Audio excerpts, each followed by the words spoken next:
Olá! Hoje eu quero explanar com vocês sobre a seguinte frase: Era uma vez. Para deixar claro, eu não tenho nenhuma resposta ou opinião certa sobre isso, eu trouxe aqui para que vocês reflitam sobre ela. Bom, então, quando a gente vai fazer uma contação de história para o público infantil, para as crianças,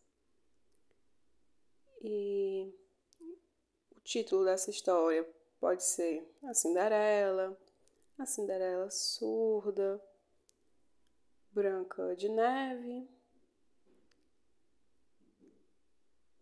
ou a Chapeuzinho Vermelho, qualquer título presente nesse gênero. É comum que sempre que a gente vai começar a história, seja com Era uma vez. Com as crianças ouvintes, a experiência é que, quando elas escutam essa frase, já remetem a uma história fictícia, que não é real, e que depois de lida ou ouvida, traz no final uma moral, que serve como um conselho para a vida, como seguir o caminho certo e evitar o mal e os problemas. Eles sempre entendem, é como se fosse instantâneo. Quando escutam, já raciocinam que se trata de uma história irreal, que é uma história inventada. Queria trazer também um exemplo, por exemplo, na língua inglesa. Temos a frase que equivale a essa, do português, que é a frase Once upon a time, que possui o mesmo significado. E no momento que as crianças leem ou escutam, já sabem que se trata de uma história inventada. Uma história que traz para eles uma moral, que lhe aconselham para um bom caminho.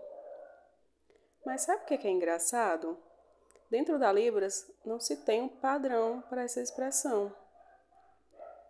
Nas línguas orais, a gente encontra esse padrão.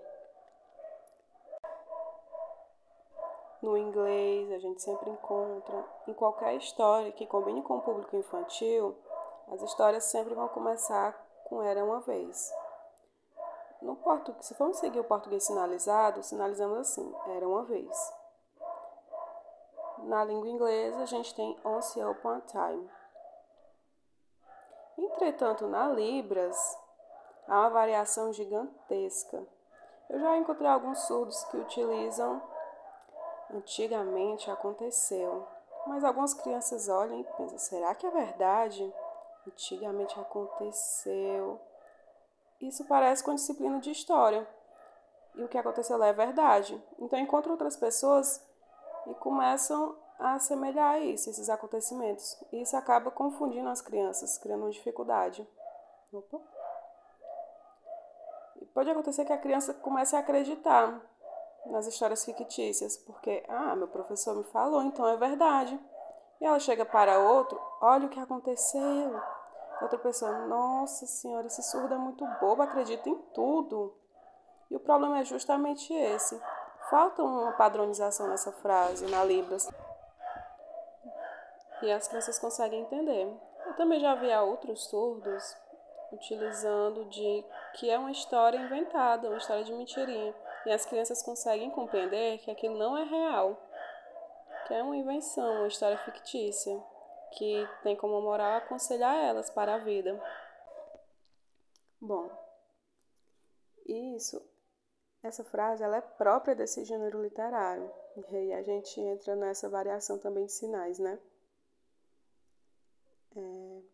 Que é um gênero que é próprio para as histórias infantis, para esse público infantil. Parece uma marca desse gênero.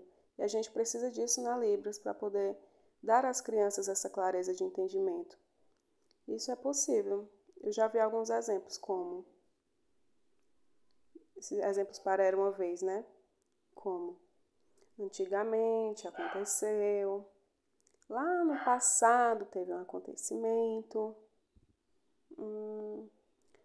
Esse conto, essa história é de mentirinha, foi inventado. Antigamente teve um acontecimento, ou teve uma vez. Nossa, são vários exemplos. Eu não estou aqui para lhe responder a qual é o certo. Vocês pensam e decidem qual é o melhor para cada um. É necessário refletir e discutir sobre isso, porque às vezes pensamos que é uma frase tão singela, mas por trás ela possui uma grande relevância que se faz necessário refletir. Abraços, tchau.